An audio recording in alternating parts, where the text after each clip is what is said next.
Aujourd'hui, nous sommes le 8 mars. Et le 8 mars, c'est la journée internationale des droits des femmes. J'insiste sur le mot international, puisque l'égalité entre les femmes et les hommes est très inégale d'un pays à l'autre. Mais il y a encore des pays dans le monde qui font des séparations, qui font des différences profondes entre les femmes et les hommes.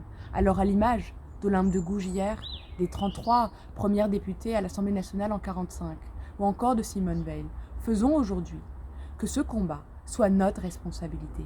Faisons vivre ce combat tous les jours.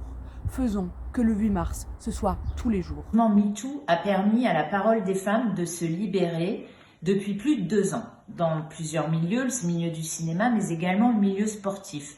Ces affaires ont permis à notre société d'évoluer. Grâce à la loi, maintenant, la justice a les moyens d'intervenir et de mieux protéger les victimes. C'est de notre responsabilité que de lutter contre la violence faite aux femmes tous les jours, parce que le 8 mars, c'est tous les jours. La lutte contre les inégalités salariales est une priorité. Depuis la loi pour la liberté de choisir son avenir professionnel, dont j'ai été rapporteure, les entreprises ont l'obligation de mesurer les écarts de salaire entre les femmes et les hommes par un indicateur commun rendu public. En cas d'écart, elles disposeront de 3 ans pour mettre en place une enveloppe salariale de rattrapage et désormais, des sanctions financières sont possibles pour les entreprises qui ne joueraient pas le jeu car le 8 mars, c'est tous les jours. 42%, c'est l'écart moyen des pensions de retraite entre les femmes et les hommes et le résultat des inégalités de parcours, tant sur le marché de l'emploi que familial.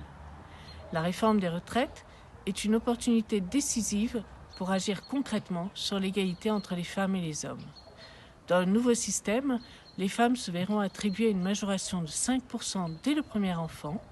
Le dispositif de réversion sera entièrement repensé et elles seront les premières bénéficiaires de la revalorisation des pensions. Le 8 mars, c'est tous les jours. À quelques jours des élections municipales, et bien que la loi dispose que la parité soit mise en place dans les conseils municipaux, en réalité, il n'en est rien. En effet, seuls 16% des maires sont des femmes. Pourquoi cette autocensure? Alors pour faire bouger les lignes, pour lutter contre le sexisme et les stéréotypes, engagez-vous, osez, car le 8 mars, c'est tous les jours.